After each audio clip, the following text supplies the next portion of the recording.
Sir, ಇದು ಸಾರ್ವಜನಿಕರ ಹಿತಾಸಕ್ತಿಯಿಂದ project ಆಗಿರೋದ್ರಿಂದ ನಾವು 21 ವರ್ಷದಿಂದನೂ ಸಹ ಏನು ಭೂಮಿ ಕಳ್ಕೊಳ್ತಿದೆ ಎಲ್ಲ ರೈತರು ಸಹ ಇದುವರೆಗೂ ಸಹ ಮಾಡ್ತಾರೆ ಅಂತ ಈ ಸರ್ಕಾರ ಆಗಲಿ ಸಂಸ್ಥೆ ಆಗಲಿ ಇದುವರೆಗೂ ಯಾವುದೇ ರೀತಿಯಲ್ಲಿ ಮುಂದುವರೆದಿಲ್ಲ. ಅಡ್ಗೋಡೆ ಮೇಲೆ ದೀಪ ಇಟ್ಟಂತೆ ಮುಂದುವರಿತಿದ್ದಾರೆ ಬಿಟ್ಟರೆ ರೈತರಿಗೆ ಯಾವುದೇ ರೀತಿ ಭೂಮಿ ಕಳ್ಕೊಳ್ಳೋರಿಗೆ ಪರಿಹಾರ ಕೊಡೋದ್ರಾಗಲಿ ಅಥವಾ ಇನ್ನು ಮುಂದೆ ಕಾನೂನಾತ್ಮಕವಾಗಿ ಇವರು ನಮಗೆ ಬಂದು ಕೋರ್ಟಲ್ಲಿ ಏನು ದಾವೆಗಳಿದೆಯೋ ಅದಕ್ಕೂ ಸಹ ಪ್ರತ್ಯುತ್ತರ ಕೊಡಲಿಕ್ಕೆ ಇವ್ರ ಕೈಲಿ ಆಗ್ತಿಲ್ಲ. ಸೊ ಈ ನಿಟ್ಟಿನಲ್ಲಿ ಇವರು ಮಾಡ್ತೀನಿ ಅಂತ ಈ ಇಲ್ಲಿಗ ಕಾನೂನು ಬಾಹಿರ ಮುಂದುವರೆದ್ರೆ ನಮ್ಮ ಹೋರಾಟ ಏನಿದೆ ಚಳುವಳಿಗಳಾಗಲಿ ಇನ್ನು ಕಾನೂನಾತ್ಮಕವಾಗಿ ಇನ್ನು ಉನ್ನತ ಮಟ್ಟದಲ್ಲಿ ಏನಿದೆಯೋ ಈಗ ಹೈಕೋರ್ಟಲ್ಲಿದ್ದೀವಿ, ಮುಂದೆ ಸುಪ್ರೀಂ ಕೋರ್ಟ್ಗೆ ಹೋಗ್ಲಿಕ್ಕೂ ಸಹ ನಾವು ಯಾವುದಕ್ಕೂ ಹಿಂಜರಿಯೋದಿಲ್ಲ. ಮುಂದೆ ಕಾನೂನಾತ್ಮಕವಾಗಿ ಉನ್ನತ ಮಟ್ಟದಲ್ಲಿ ಹೋರಾಟನೇ ಮಾಡಿ ನಮ್ಮ ಜಮೀನುಗಳನ್ನ ನಾವು ಕಾಪಾಡಿಕೊಳ್ಳೋದ್ರ ಬಗ್ಗೆ ಮುಂದುವರಿತೀವಿ. ಏನೆಲ್ಲ ಕಷ್ಟಗಳನ್ನು ಎದುರಿಸ್ತಾ ಇದ್ದಾರೆ ಸರ್? 74 ಕಿಲೋಮೀಟರು, ಸುಮಾರು 2,000 ಚಿಲ್ಲರೆ ಎಕರೆ, 40,000 ಕುಟುಂಬ, 40,000 ಜನಸಂಖ್ಯೆ, 14,000 ಕುಟುಂಬಗಳು, ಎಷ್ಟು 73 ಹಳ್ಳಿಗಳು, ಇಷ್ಟು ಒಳಗೊಂಡಂಥ ಪ್ರದೇಶ. ನಾರ್ತ್ ತಾಲೂಕು, ಆನೇಕಲ್ ತಾಲೂಕು, ಈಸ್ಟ್ ತಾಲೂಕು, 3 ತಾಲೂಕು, ಅರ್ಧ ಬೆಂಗಳೂರು. ಇದು 21 ವರ್ಷಗಳಿಂದ ಆ ಜಮೀನನ್ನು ಏನೂ ಮಾಡೋಕ್ಕಾಗ್ದೇ ಆ ಜಮೀನು ಒಡೆಯರು ಅನೇಕ ಕಷ್ಟ ನಷ್ಟಗಳನ್ನು ಅನುಭವಿಸಿದ್ದಾರೆ. ಅವರು ಒಂಥರ ಶ್ರೀನಿವಾಸ್ ಅವರು ಹೇಳ್ದಂಗೆ, ನಮ್ಮ ಅಧ್ಯಕ್ಷರು ಹೇಳ್ದಂಗೆ ಕಣ್ಣೀರಲ್ಲಿ ಕೈ ತೊಳ್ಕೊಂಡ್ರೆ ಕಣ್ಣೀರಲ್ಲೇ ಮುಳುಗ್ತಾ ಇದೆ ಹೇಳ್ತಾ ಇದ್ದಾರೆ. ಇದಕ್ಕೆ ಪರಿಹಾರವಾಗಿ ಇವಾಗ BBC ಅಂತ ಬೇರೆ ನಮ್ಮ DK ಶಿವಕುಮಾರ್ ಅವರು ಬಂದು ಅನೌನ್ಸ್ ಮಾಡಿಬಿಟ್ಟಾರೆ. ಇದು ನಮ್ಮ ಶ್ರೀನಿವಾಸ ಹೇಳ್ದಂಗೆ ಇದು ರಾಜಕಾರಣಿಗಳ ಕೈವಾಡ. ಇದು 21 ವರ್ಷಗಳ ಹಿಂದೆ ರಸ್ತೆ ಬೇಕು ಅಂತ ಪ್ಲ್ಯಾನ್ ಮಾಡಿರಬೇಕಾದ್ರೆ, ಅಂದರೆ ಇನ್ನೂ 10 ವರ್ಷಗಳ ಹಿಂದೆ ಟ್ರಾಫಿಕ್ ಇದೆ ಅಂತ ತಾನೇ. 10 ವರ್ಷಗಳ ಹಿಂದೆ ಅಂದರೆ 30 ವರ್ಷಗಳ ಹಿಂದೆ ಟ್ರಾಫಿಕ್ ಇದೆ ಅಂತ ಹೇಳ್ಬಿಟ್ಟು 20 ವರ್ಷಗಳ ಹಿಂದೆ ನೀವು ಸ್ಟಾರ್ಟ್ ಮಾಡಿದವರು 20 ವರ್ಷ ಆದಮೇಲೆ ಮಾಡದೇ ಇದ್ದರೆ ಇವಾಗ ಎಷ್ಟು ಟ್ರಾಫಿಕ್ ಆಗಿರಬೇಕು? 20 ವರ್ಷಗಳ ಟ್ರಾಫಿಕ್ ಎಷ್ಟಾಗಿರಬೇಕು? ಅದಕ್ಕೋಸ್ಕರಗೆ ಇದಕ್ಕೆ 1, 2, 3, 5 ಕಿಲೋಮೀಟ್ರ್ ದೂರದಲ್ಲಿ ಇವಾಗ STR ರೋಡ್ಗಳಾಗೋಗ್ಬಿಟ್ಟವೆ. STR ರೋಡ್ಗಳಾಗಿ ಅದು ರಸ್ತೆಗಳಾಗಿ ಬೆಂಗಳೂರು ಟು ಮೈಸೂರು, ಹೊಸೂರು, ಚೆನ್ನೈ ಓಡ್ತಾ ಇದೆ. ಇದು 21 ವರ್ಷ ಆದ್ರೂ ಸಹ ಇದನ್ನು ಮುಟ್ಟಿಲ್ಲ. ಇದಾಗಬೇಕಾದ್ರೆ ಇನ್ನು 10 ವರ್ಷ ಆಗಬೇಕಾಗುತ್ತೆ. ಅಷ್ಟೊತ್ತಿಗೆ ಇದು ನೆಸ್ಸರಿನ ರಸ್ತೆ ಯೋಚನೆ ಮಾಡಬೇಕು ನಾವು ಪಬ್ಲಿಕ್ಕಾಗಿ. ನಾನು ಜಮೀನು ಓನರ್ ಆಗಲ್ಲ, ಫಾರ್ಮರ್ ಆಗಲ್ಲ, ಒಬ್ಬ ಸಾರ್ವಜನಿಕನಾಗಿ ಬುದ್ಧಿವಂತನಾಗಿ ಯೋಚನೆ ಮಾಡಬೇಕಾದ್ರೆ ಇನ್ನು 10 ವರ್ಷಕ್ಕೆ ಈ ರಸ್ತೆ ನೆಸ್ಸರಿ ಇದೆಯಾ, ಅವಶ್ಯಕತೆ ಇರುತ್ತಾ ಅನ್ನೋದನ್ನು ಯೋಚನೆ ಮಾಡಿ ಅದಕ್ಕೆ ಇದನ್ನು ಲ್ಯಾಪ್ಸ್ ಮಾಡಬೇಕು ಅಂತ ನಾವು ಮೇಜರು. ಇವರು ಮಾಡ್ತೀವಿ ಅಂತ ಹೇಳಿದ್ರೆ ಏನು 13 ಆ್ಯಕ್ಟ್ ಪ್ರಕಾರ ದುಡ್ಡು ಕೊಟ್ಬಿಟ್ಟು ನಮ್ಮನ್ನೆಲ್ಲ ಸಂತೋಷಪಡಿಸಿ ರಸ್ತೆ ಮಾಡಿ ಫೋರ್ಸಾಗಿ ಬಂದರೆ ನಾವು ರೆಡಿ ಫೋರ್ಸ್. ಅವರು ಫೋರ್ಸಾಗಿ ಬಂದರೆ, ಕಾನೂನು ವಿರುದ್ಧ ಬಂದರೆ ನಾವು ಕಾನೂನು ವಿರುದ್ಧ ಹೋಗೋದಕ್ಕೂ ರೆಡಿನೇ. ಕಾನೂನು ಪ್ರಕಾರಕ್ಕೆ ಬಂದರೆ ಕಾನೂನು. ಇವಾಗ ನಾವು 200 ಜನ ಕೇಸ್ಗಳು ಹಾಕ್ಕೊಂಡಿದ್ದೀವಿ. ಒಬ್ಬರು ಸರಿಯಾಗಿ ಸರ್ಕಾರದವರೊಬ್ಬರು ಬಂದು ಅಲ್ಲಿ ಫೇಸ್ ಮಾಡೋಕ್ಕೆ ಅವ್ರು ತಾಕತ್ತಿಲ್ಲ. ನಾವೇನು ರೈತರಂದ್ರೆ ಗುಲಾಮ್ರೆ ಕೊಟ್ಟಿದ್ದಾರೆ ಇವರಿಗೆ. ಇವ್ರು ಹೇಳಿ ಓಟ್ ಗೆಲ್ಲಿಸ್ಬಿಟ್ಟು ಇವ್ರನ್ನೆಲ್ಲ ಆಚೆ ಬಿಟ್ಬಿಟ್ಟು ನಮ್ಮ ಮೇಲೆ ಸವಾರಿ ಮಾಡೋದಕ್ಕೆ ನಾವು ಕುದುರೆಗಳಲ್ಲ, ನಾವು ಮನುಷ್ಯರೇ. ಅದು ಬೇಕಾಗಿದ್ದು ನಾವು ರೆಡಿಯಾಗಿದ್ದೀವಿ. ಎಲ್ಲನೂ ಸುಮಾರು 74 ಕಿಲೋಮೀಟ್ರ್ ರೈತರೆಲ್ಲ ರೆಡಿಯಾಗಿದ್ದಾರೆ.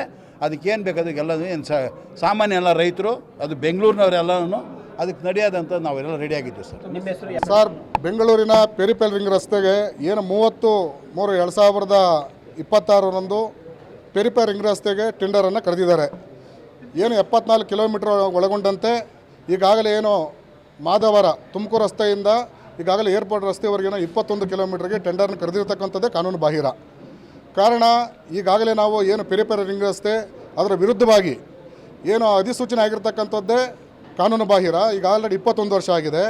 BDA ಕಾಯ್ದೆ ಸೆಕ್ಷನ್ 27ರ ಪ್ರಕಾರನೇ ಅದು ರದ್ದಾಗಿದೆ. ಇದನ್ನು ನಾವು ಆಲ್ರೆಡಿ ಹೈಕೋರ್ಟ್ನಲ್ಲೂ ಕೂಡ ಇದನ್ನು ಪ್ರಶ್ನೆ ಮಾಡಿ ಪ್ರಾಜೆಕ್ಟನ್ನು ಲ್ಯಾಪ್ಸ್ ಮಾಡಿ ಅಂತ ಹಾಕಿದ್ದೀವಿ. ಮತ್ತು ಇದಲ್ಲದೆ ಈಗಾಗಲೇ ಈ ಪ್ರಾಜೆಕ್ಟ್ಗೆ EC ಕ್ಲಿಯರೆನ್ಸು ಇನ್ನೂ ತೊಗೊಂಡಿಲ್ಲ, ಮತ್ತು ಯೋಜನೆಗೆ DPR ಇನ್ನೂ ಸಿದ್ಧ ಆಗಲಿಲ್ಲ. ಇದಲ್ಲದೆ 21 ಕಿಲೋಮೀಟ್ರಲ್ಲಿ ನೈಸ್ ಇಂಟ್ರಿಗೇಷನ್ ಅಂತಂತೇಳಿ 3.8 ಕಿಲೋಮೀಟ್ರು ಸುಮಾರು 4 ಹಳ್ಳಿಗಳ ಜಮೀನನ್ನು ಈಗ ರೀಸೆಂಟಾಗಿ ಟೆಂಡರಾಗಿ 1 ತಿಂಗಳಾದ ಮೇಲೆ ಅಂತಿಮ ಅಧಿಸೂಚನೆ ಮಾಡಿದ್ದಾರೆ. ಇದು ಯಾವ ಕಾನೂನಲ್ಲಿದೆ? ಯಾವ ಕಾನೂನು ಹೇಳುತ್ತೆ? ಯಾವ ನ್ಯಾಯಾಲಯ ಹೇಳಿದೆ? ಇದು ಕೂಡ ಕಾನೂನು ಬಾಹಿರ ಅಲ್ವಾ? ಇದಕ್ಕೆ ಯಾರು ಕೂಡ ಉತ್ತರ ಹೇಳ್ತಾ ಇಲ್ಲ. ಈಗಾಗಲೇ ನಾವು ಪ್ರಶ್ನೆ ಮಾಡ್ತಕ್ಕಂಥದ್ದು ಏನು ಟೆಂಡರೇ ಕರೆದಿರ್ತಕ್ಕಂಥದ್ದು ಕಾನೂನು ಬಾಹಿರ ಅಂತಂತೇಳಿ ಸರ್ಕಾರಕ್ಕೆ ಮತ್ತು BDA ಅಧಿಕಾರಿಗಳಿಗೂ ಕೂಡ ನಾವು ಮನವಿ ಕೊಟ್ಟಿದ್ದರೂ ಕೂಡ ಇದಕ್ಕೆ ಆನ್ಸರ್ ಮಾಡ್ತಾ ಇಲ್ಲ. ಅದಲ್ಲದೆ ಈಗಾಗಲೇ ಏನು BBC ಅಧ್ಯಕ್ಷ ಆದಂಥ ಅತಿಕ್ರವರು ಈ ತಿಂಗಳು 27ನೇ ತಾರೀಕು PR ರಸ್ತೆ ಫೇಸ್ 1ಗೆ ಶಂಕುಸ್ಥಾಪನೆ ಮಾಡ್ತೀವಿ ಅಂತೇಳಿ ಒಂದು ಹೇಳಿಕೆ ಕೊಟ್ಟಿದ್ದಾರೆ. ಎಲ್ಲಿದೆ ಸ್ವಾಮಿ ಕಾನೂನು ನಿಮಗೆ? ನೀವು IAS ಆಫೀಸರ್ ಆಗಿ ರಿಟೈರ್ಡ್ ಆಗಿರ್ತಕ್ಕಂಥವ್ರು, ಟೆಂಡರ್ ಕರೆದಿರ್ತಕ್ಕಂಥದ್ದೇ ಕಾನೂನು ಬಾಹಿರ. EC ಕ್ಲಿಯರೆನ್ಸ್ ಇಲ್ಲ, DPR ಸಿದ್ಧಾಗಲಿಲ್ಲ. ಈಗಾಗಲೇ ಸುಮಾರು 250ಕ್ಕೂ ಹೆಚ್ಚು ಕೇಸುಗಳು ಹೈಕೋರ್ಟ್ನಲ್ಲಿ ಪ್ರಕರಣ ಮುಂದುವರಿತಾ ಇದೆ. ಮತ್ತು ನೀವು ಹೊಸದಾಗಿ ನೀವು ಅಧಿಸೂಚನೆ ಹೊರಡಿಸಿದ್ದೀರಿ. ಹೆಂಗೆ ನೀವು ಅದನ್ನು ಕಾನೂನು ಪ್ರಕಾರ ಇದೆ ಟೆಂಡರ್ ಅಂತ ಹೇಳ್ತೀರಿ? ನಿಮ್ಮ ಉದ್ದೇಶ ಏನು? ಈಗಾಗಲೇ ಎಸೆನ್ಷಿಯಲ್ ಅಂತಕ್ಕಂಥ ಏನು PRR ಇತ್ತು, ಆ PRR ಮೂಲ ಉದ್ದೇಶನೇ ತಿರುಚಿದ್ದಾರೆ ಸರ್ಕಾರ.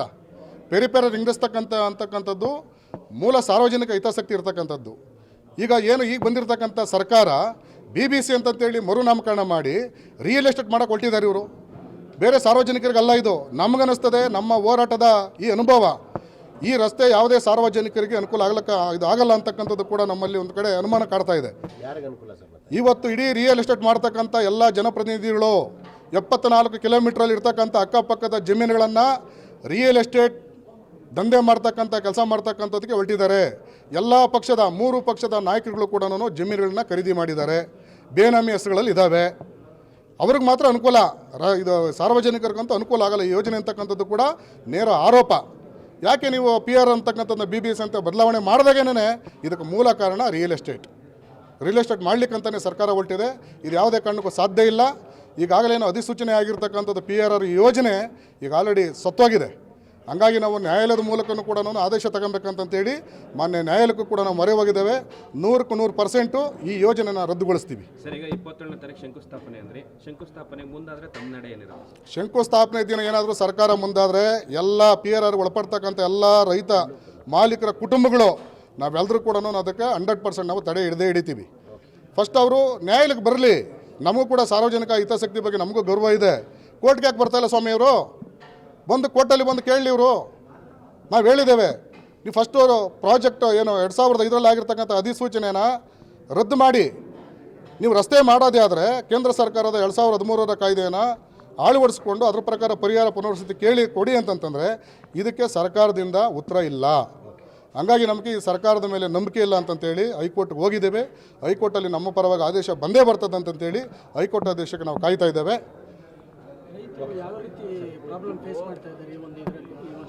ಸರ್, 21 ವರ್ಷದಲ್ಲಿ ಸುಮಾರು 14,000 ಕುಟುಂಬಗಳು ಎಲ್ಲ ಕೂಡ ಬೀದಿ ಪಾಲಾಗಿದ್ದಾವೆ. ಇವತ್ತು ಹಳ್ಳಿಗೆ ಹೋಗಿ ನೋಡಿದರೆ ಪ್ರತಿಯೊಬ್ಬರು ಕೂಡ ಕಣ್ಣೀರು ಹಾಕ್ತಾರೆ. ಆ ಜಮೀನಿನಲ್ಲಿ ವ್ಯವಸಾಯ ಮಾಡೋಂಗಿಲ್ಲ, ಮಾರಾಟ ಮಾಡೋಂಗಿಲ್ಲ, ವಿಭಾಗ ಮಾಡ್ಕೊಳಂಗಿಲ್ಲ. ಈ ಎಲ್ಲ ರೀತಿಯಾದಂಥ ಒಂದು ಸಮಸ್ಯೆಗಳನ್ನು ಆರ್ಥಿಕವಾಗಿ, ಇವತ್ತು ಶೈಕ್ಷಣಿಕವಾಗಿ, ಸಾಮಾಜಿಕವಾಗಿ ಕೂಡ ಎಲ್ಲ ರೈತರು ಕೂಡ ನೊಂದು ಬೆಂದು ಇವತ್ತು ಕಣ್ಣೀರು ಹಾಕ್ತಾ ಇದ್ದಾರೆ ರೈತ ಕುಟುಂಬಗಳು. ಈ ಕಣ್ಣೀರು ಕಾಣಿಸಲ್ವಾ ಸರ್ಕಾರಕ್ಕೆ?